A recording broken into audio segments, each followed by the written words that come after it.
bit more about that. I've been a therapist since 2004, wrote a few books on the way that we treat and train therapists as well, and how to address these primitive reflexes or some reflex patterns that are still present in almost all kids who are have some kind of special needs, or even actually most of us as adults as well. So we don't see it as much because we can compensate a lot. But with the kids that we work with, we see these reflex pattern in their body. So I'll tell you a little bit about what they are. So these are the books. I've written about 4 books, and the 5th one is coming out. It's pretty much a treatment planning books that therapists use to work with their kids. Parents can use it as well. These are exercises they can do to help with the brain-body connection and helping with coordination, helps with like even with fine motor, gross motor, vision, and all kind of areas that our children are affected by. So we've been releasing several books and exercises, making it fun. So our plan and our mission is to making it more function-based, play-based, and for parents and teachers and service providers to be able to use it as easy as possible. So we've been working on that, and it's been exciting.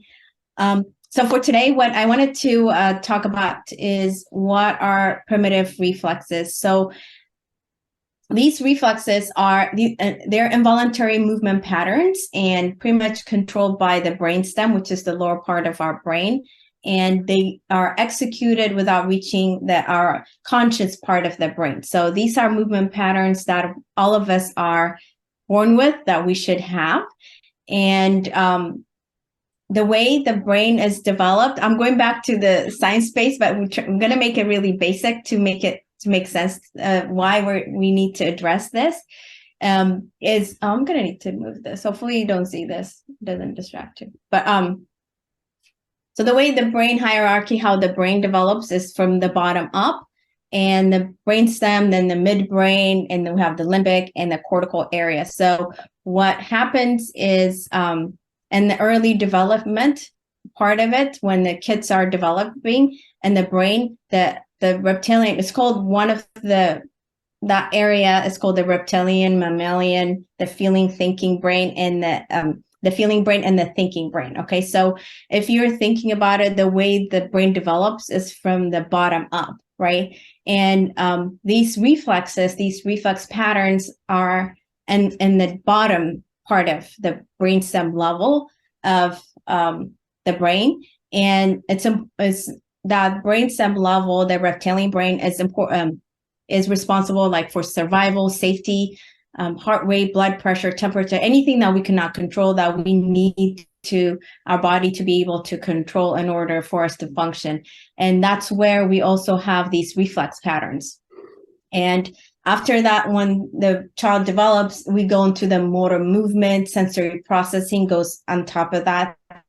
Then after that, we go up, and like it will go up to like the feeling, the emotional regulation, the socio-emotional communication. And then when you go up, you're thinking abstract thinking, reasoning. This is like problem solving, education level, right? So when you're thinking about it, usually what happens is kids will come in the school age. They probably have like self-regulation, motor challenges, and we try to work on the top from bottom approach, which might not be as effective.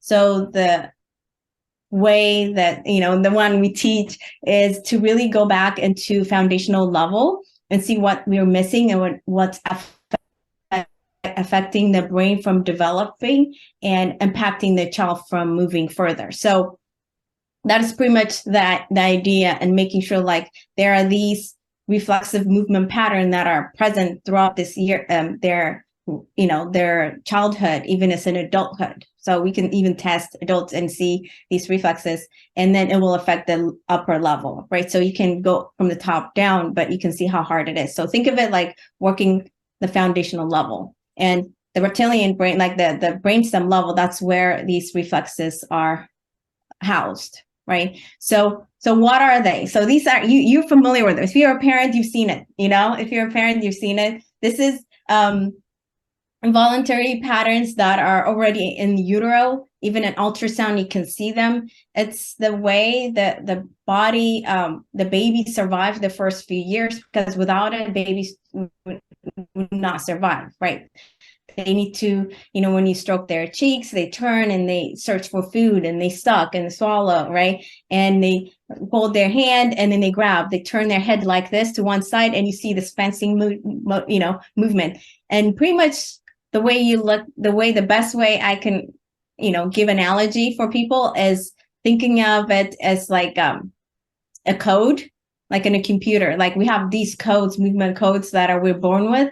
As our brain develops, it starts to go dormant, and more voluntary movement will occur. But these are when the first year of development, you see babies move the same way, right? So you, like this kid, for instance, the baby is touching his mouth and he's searching for food, right? So he wants to put something in his mouth. Those are all reflexes, right?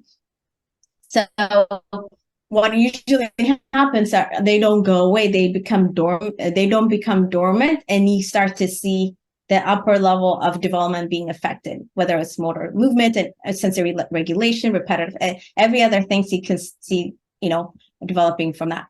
And this is another one, right? So the hand, you touch a baby's hand and they grasp, that is like the palm of grasp, right?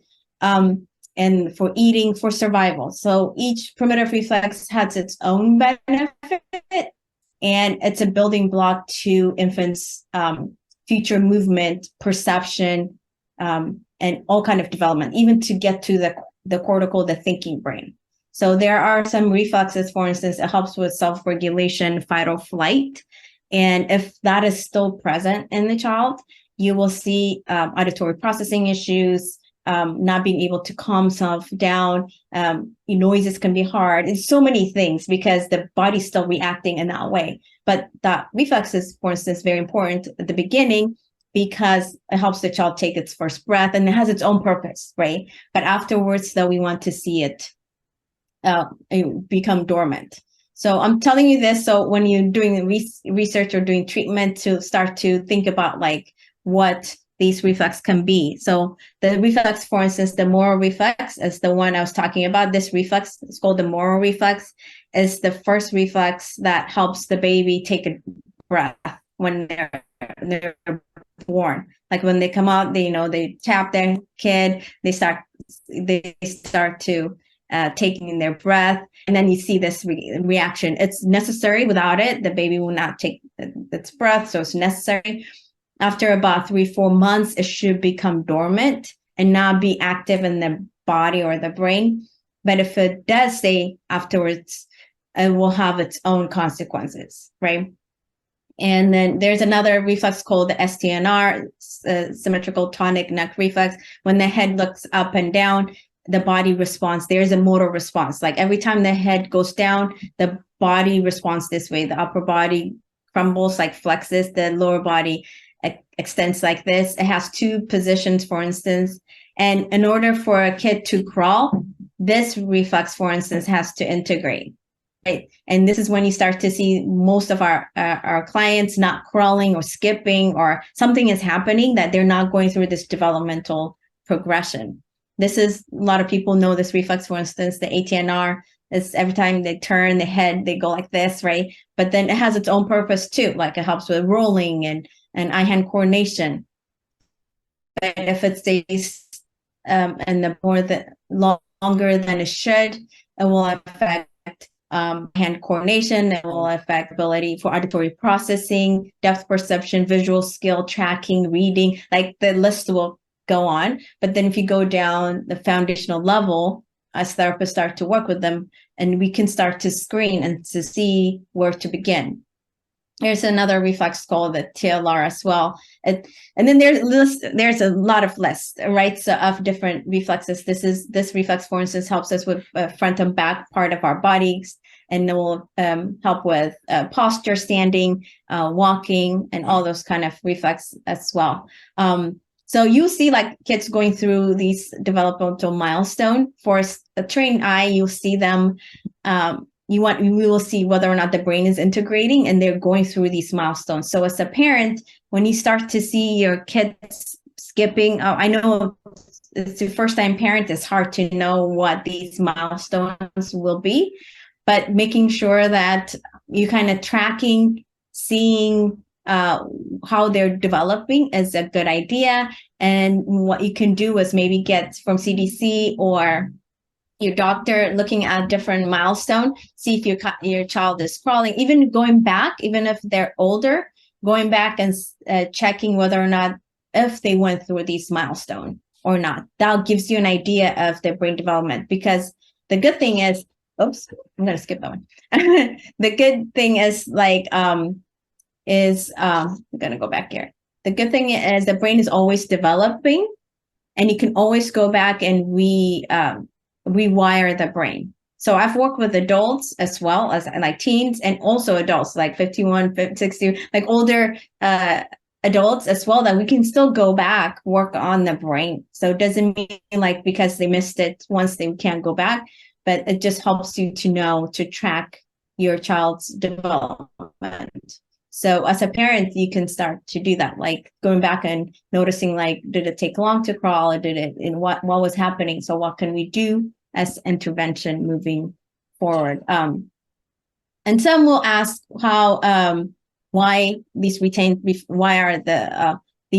primitive reflexes, why do they retain in the body? There's no one specific answer. It can be complication, pregnancy complication. It can be C-section because the child didn't go through the birth canal. As part of the integration happens there. It can be any kind of challenges, right? So if there are any pregnancy and or birth complication, genetic abnormality, injuries of the brain, or incorrect functioning, primitive reflexes may stay active in the body, and a skilled therapist or trained therapist can check for it. So that will actually help you to see where to begin, even when you're thinking through treatments as well. And if these reflexes, they say they stay active, they're always going to be these involuntary movement that the person or the child, the individual, cannot control.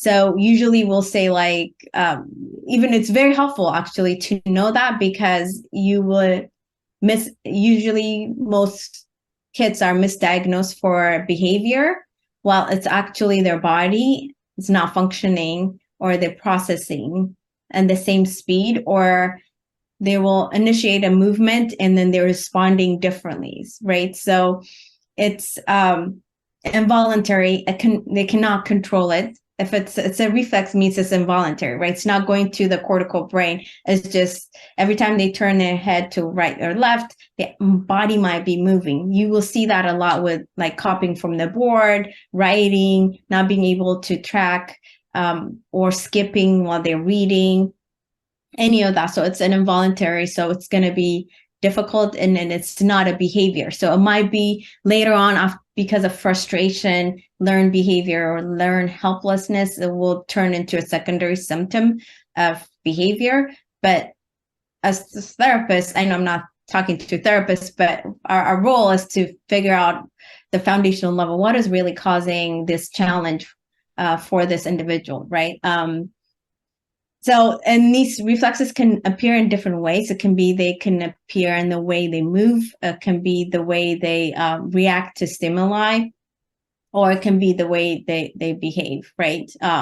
But when the brain starts to grow healthy, or like develop healthy, like normal maturity always will happen. And usually, like even this kind of rocking, we think it's cute, right? But it's the brain way of the nature's way of integrating these movement patterns, so the child can go to the next level of maturity.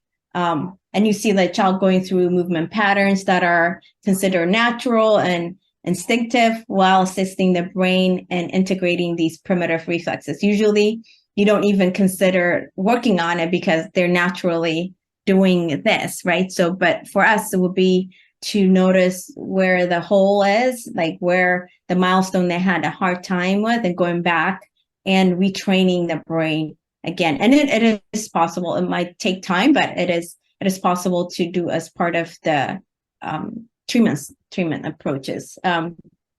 So I hope you are getting an idea of what these reflexes are. And I talk about it. I wrote a lot of books and still writing and programs about it too. But to know is that every stage is essential, right? And the best way, the good thing is like the nature's way is always the best way, right? So, and the best way we can integrate these reflex patterns are by following the natural process. So it can be going through mimicking these processes and doing a lot of movement activities and giving our clients or your children access to a lot of movement. So moving is the way to get to the brain faster, because the brain is a sensory organ. So we can get to the brain through movement. So movement is really key, and making sure that we go through, even going back and going through these movement patterns will be I'm monitoring.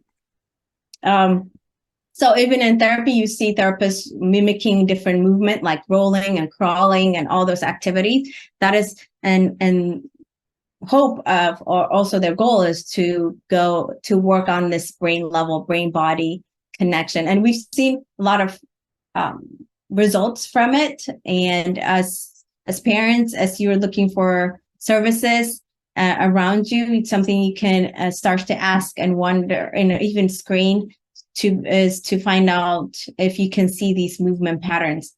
The great thing about it is why I like using this method for me as a therapist is